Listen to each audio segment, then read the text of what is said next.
बिस्मिल्लाहिर्रहमानिर्रहीम। Today's topic of discussion is hepatology. तो start करते हैं। तो हम पढ़ रहे थे intra hepatic biliary track disease. तो जो intra hepatic biliary track disease है उसमें दो मेन डिजीज़ आते हैं, एक तो बिलियरी सिरोसिस और दूसरा स्क्लेरोसिस कोलांजाइटिस। फिर जो बिलियरी सिरोसिस होता है यानी जो बिलियरी सिस्टम की आपको यानी जो इंट्रा हिपैटिक डक्ट है उनकी आपको सिरोसिस देखने को मिलती है। तो वो प्राइमरी भी हो सकती है, सेकेंडरी भी हो सकती है। दूसरा आपने पढ़ना है प्राइमरी स्क्लेरोसिस कोलांजाइटिस और लास्ट में इनका डिफरेंस भी तैयार करते हैं। तो पहले स्टार्ट करते हैं प्राइमरी बिलियरी सिरोसिस। ओके, ठीक हो गया। प्राइमरी बिलियरी सिरोसिस आपको नाम से लग रहा है कि ये प्राइमरीली होती है, ओके, इडियोपैथिक होती है, स्पेसिफिकली ऑटोइम्यून होती है, जबकि सेकेंडरी होती है वो किसी और डिजीज की वजह से आपको देखने को मिलती होती है। ओके, अब बिलियरी सिरोसिस है तो ये क्रॉनिक होती है, प्रोग्रेसिव कोलिस्टैटिक डिजीज है। कोलिस्टैटिक डिजीज का मतलब है यहाँ पे ऑब्स्ट्रक्टिव जॉन्डिस आपको देखने को मिलेगा। स्पेसिफिकली ये इंट्राहेपेटिक बाइल डक्ट को उड़ा देगा, जबकि जो प्राइमरी स्क्लेरोसिस कोलांजाइटिस है वो भी क्रॉनिक होता है, वो भी प्रोग्रेसिव होता है, वो भी कोलिस्टैटिक लिवर डिजीज है, वो भी ऑटोइम्यून होता है, लेकिन वो इंट्रा और एक्स्ट्रा हिपैटिक डक्ट दोनों की क्या कहते हैं दोनों की आपको डैमेज देखने को मिलता है। इसमें जो डक्ट होती है वो डिस्ट्रक्शन होती है। इसमें आपको पहले इन्फ्लेमेशन के बाद फाइब्रोसिस होती है, फाइब्रोसिस के बाद स्ट्रक्चर डेवलप हो जाती है। ओके, बीड अपीयरेंस देखने को मिलती है, बीडिंग अपीयरेंस ये आपको देखने को मिलता है एमआरसीपी ईआरसीपी में। ओके, अब ये जो होता है प्राइमरी बिलियरी सिरोसिस ये मिडिल एज फीमेल्स के अंदर काफी ज्यादा होता है। ऑटोइम्यून डिजीज सारे के सारे फीमेल में बहुत कॉमन होती है। अब प्रूराइटिस होता है मोस्ट कॉमन इनिशियल कंप्लेन होती है। प्रूराइटिस क्यों होता है? ऑब्स्ट्रक्टिव जॉन्डिस की वजह से बाइल साल्ट स्किन के अंदर डिपॉजिट हो जाती है।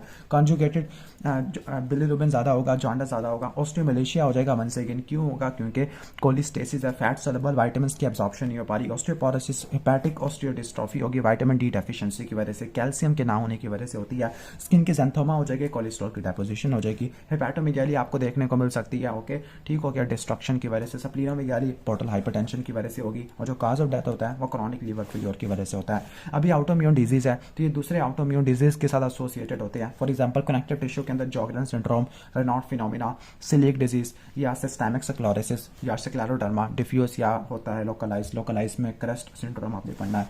अब इसकी डायग्नोसिस क्या होती है? ओके, लिपिड प्रोफाइल कराओगे आपका कोलेस्ट्रॉल का लेवल ज़्यादा देखने को मिलेगा। नंबर 2 एलएफटी कराओगे, इसमें क्या होगा? कॉन्जुगेटेड बिलिरुबिन का लेवल ज़्यादा होगा, ईएलपी जीजीटी भी ज़्यादा होगा। अब इसमें ऑटोइम्यून डिजीज है, इसमें आईजीएम का लेवल बड़ा होगा। स्पेसिफिकली सीरोलॉजी के अंदर एंटी माइटोकॉन्ड्रियल एंटीबॉडीज को रट्टा मार लेना, इस चैप्टर में एंटीबॉडीज का खेल बहुत ज़्यादा आएगा। इसमें एंटी माइटोकॉन्ड्रियल एंटीबॉडी है प्राइमरी स्क्लेरोसिस कोलांजाइटिस के अंदर। ओके, थोड़ा सा बंद हो गया। अच्छा, प्राइमरी स्क्लेरोसिस कोलांजाइटिस के अंदर कौन सी एंटीबॉडी आएगी? पीएन का होगी, क्योंकि वो अल्सरेटिव कोलाइटिस के साथ एसोसिएटेड होता है। और ओके, और फिर इसके बाद क्या होगा? इसका जो कंफर्मेटिव टेस्ट यही होता है, ये वाला। फिर लास्ट में लीवर बायोप्सी में क्या मिलेगा? इसमें आपको लिम्फोसाइटिक इन्फिल्ट्रेट मिलेगी पोर्टल ट्रैक में, और ग्रैनुलोमेटस डिस्ट्रक्शन होती है।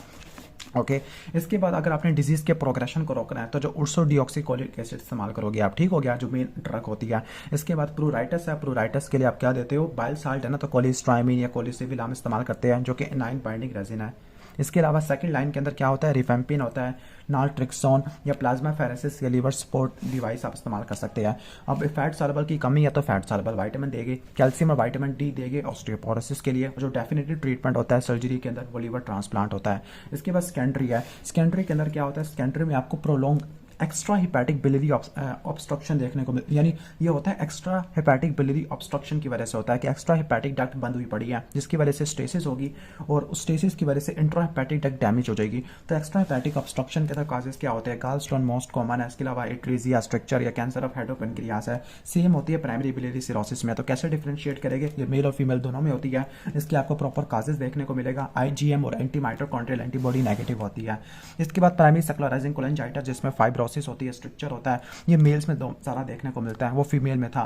इसमें भी जॉन्डिस, प्रूराइटिस, फटीग देखने को मिलती है, लेकिन इसमें कोलेंजियोकार्सिनोमा होने के चांसेस ज़्यादा है। अब इसकी जो एसोसिएशन होती है इन्फ्लेमेटरी बाउल डिजीज के साथ, अल्सरेटिव कोलाइटिस के साथ होती है, रिट्रोपेरिटोनियल फाइब्रोसिस, क्रॉनिक पेनक्रेटाइटिस या एचआईवी, जबकि जॉगरन सिंड्रोम ऑटोइम्यून डिजीज के साथ होता है। बाकी कोलिस्टैटिक जॉन्डिस दोनों में है। इसमें एमआरसीपी या ईआरसीपी में क्या मिलेगा? बीडिंग अपीयरेंस मिलेगी, लाइक जो सीबीडी है, बाइल डक्ट है, इंट्राहेपेटिक एक्स्ट्राहेपेटिक जो होती है डक्ट ट्यूब्स होती है, उनकी स्ट्रक्चर और डायलेटेशन देखने को मिलेगा। और जो उसका फाइनल टेस्ट होता है वो लीवर बायोप्सी है। इसमें आपको पेरिडक्टल पोर्टल ट्रैक में ओनियन स्किन फाइब्रोसिस और इन्फ्लेमेशन मिलेगी। तो पेरिडक्टल या पोर्टल ट्रैक में फाइब्रोसिस देखने को मिलेगी और स्टीनोसिस देखने को मिलेगी।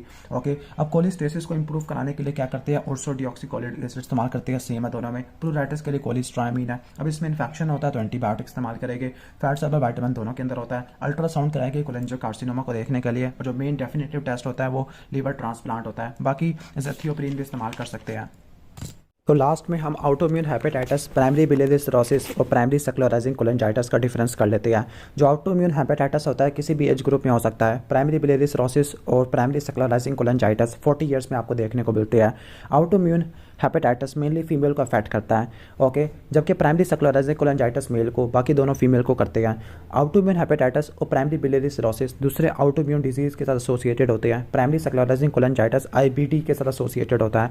नेक्स्ट है ट्रांसअमाइनेस लेवल। अब हेपेटाइटिस में AST ALT रिलेटिवली ज़्यादा होते हैं, जबकि ALP GGT आपको कोलिस्टेसिस डिसऑर्डर में ज़्यादा देखने को मिलते हैं। नेक्स्ट है इम्यूनोलॉजिकल प्रोफाइल। ऑटोइम्यून में ANA का लेवल ज़्यादा होता है, anti smooth muscle antibody, okay, liver kidney LKM भी देखने को मिलता है और IgG के लेवल ज़्यादा होता है। प्राइमरी बिलियरी सिरोसिस के अंदर क्या होता है, एंटी माइटोकॉन्ड्रियल एंटीबॉडी के लेवल ज़्यादा देखने को मिलता है, लाइक NTGP 210, SP 100 और IgM ज़्यादा होती है। प्राइमरी स्क्लेरोसिस कोलिंजाइटिस में PN का लेवल ज़्यादा होता है।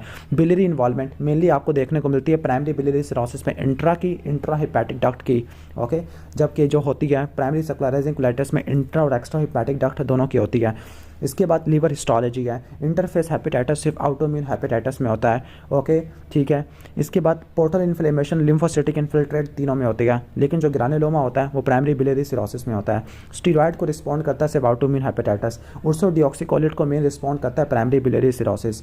और आगे देख लेते हैं प्रोग्नोसिस, ओके। तो प्रोग्नोसिस एक्सीलेंट होता है, मेनली किस में होता है, प्राइमरी बिलियरी सिरोसिस, जो कि उर्सोडिऑक्सीकोलिक एसिड ठीक हो जाते हैं। ऑलमोस्ट ये हो जाएगा। बाकी और कोई पॉइंट अगर आपने देखना हो, लीवर बायोप्सी में ग्रानुलोमा होते हैं अराउंड द डक्ट। ग्रानुलोमा होते हैं किसमें, प्राइमरी बिलियरी सिरोसिस में। इंटरफेस हेपेटाइटिस होता है ऑटोइम्यून हेमोलिटिक एनीमिया में, जबकि फाइब्रस ओब्लिटरेटिव कोलिंजाइटिस आपको देखने को मिलता है प्राइमरी स्क्लेरोसिस कोलिंजाइटिस में, जिसमें ERCP MRCP वगैरह करवाते होते हैं, ओके, ठीक हो गया। तो ऑलमोस्ट ये पॉइंट भी हो गया। माइनर ट्रांसफेरेस के लेवल, बिलिरुबिन भी हो गया, और NT-LKM PN का AMA, ओके, ऑलमोस्ट ये हो जाएगा सारे के सारे। अच्छा, नॉर्मल या साइंस ऑफ लीवर सिरोसिस, हाँ ठीक है, नॉर्मल कोलेंजियोग्राफी ऑलमोस्ट हो जाएगा, ख़त्म हो जाएगा मेरे ख्याल से। मैं कोई पॉइंट देख रहा हूँ, कोई मिस तो नहीं हो गया। अच्छा, मेल्ट स्कोर का बताया हुआ, उसको छोड़ देते हैं।